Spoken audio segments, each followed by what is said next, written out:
Hi there! Ipapasyal ko po kayo sa IKEA ng South Australia. Kung ikaw ay nabubulyong or naboboring ka na sa araw na ito, ang IKEA ang pinaka-the best na puntahan. Lahat ng bagay para sa akin ay affordable.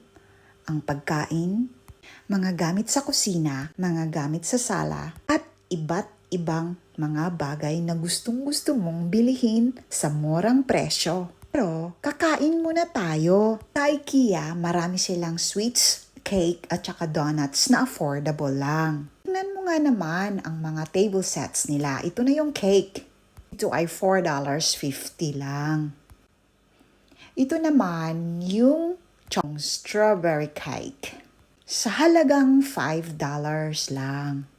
Ito naman ang mga donuts nila. Ito ay $4.50, $5. So, kayang-kaya sa bulsa. Yun, nakapag-decide na kami na mag-veggie dog na lang. Kasi sweets. Lagi na lang sweets. Yung sa itaas, second level nila, bumaba kami para makapaghanap ng gusto namin. Ang napili namin ay veggie dog. Pares na ng soft drinks. Bayad ko ay $3.50. Bagong technology sila, online mo na siyang o-orderin. O, may babaeng nagtumulong sa amin kung papaano mag-order online dito sa big screen na ito. So, dalawa ang binili ko kasi kasama ko ang client ko. So, dalawang veggie dog at dalawang soft drinks. Unlimited na yon. $3.50 lang. Ang paborito kong sauce is yung mustard.